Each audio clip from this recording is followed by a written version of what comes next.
من اليوم ما تزيديش تشري العسل.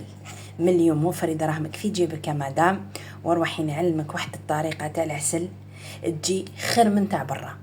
جوزي تشوفي معايا طريقه العسل هذه.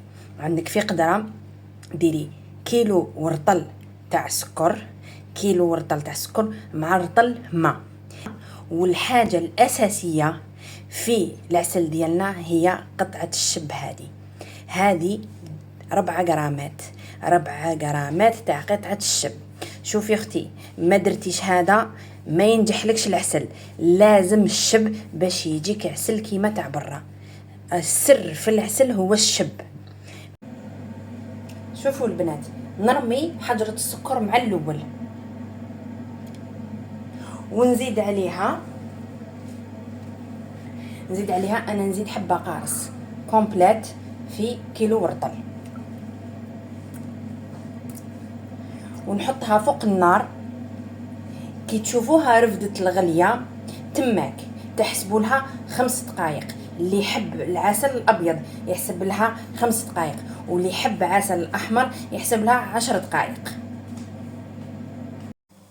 البنات حجرة الشب ماشي حجرة السكر، نأكد ونعاود حجرة الشب. شوفوا هنايا بدا يغلي، نعسو كي يغلي نقص عليه ونخليه 5 دقائق. اذا حبيتيه عسل ابيض، انا نستعمل العسل الابيض في الكنافه، ما نديرش لا قطره تاعهم لا والو، ندير بهذا، نخليه عسل ابيض ونستعمله في الكنافه. واللي تحبوا عسل احمر تزيد طيبوا اكثر. وشنو راني قلت لكم، السر هو الشب.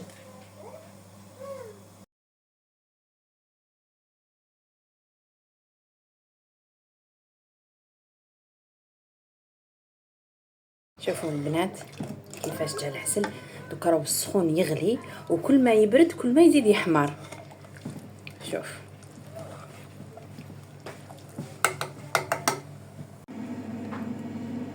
شوفوا كيفاش جا العسل ومازال سخون، كل ما يبرد كل ما يزيد يتقال. شوف، وكيلو ورطل خرج لي 2 كيلو سوا تاع عسل. هذا 2 بلارات رفد كيلو.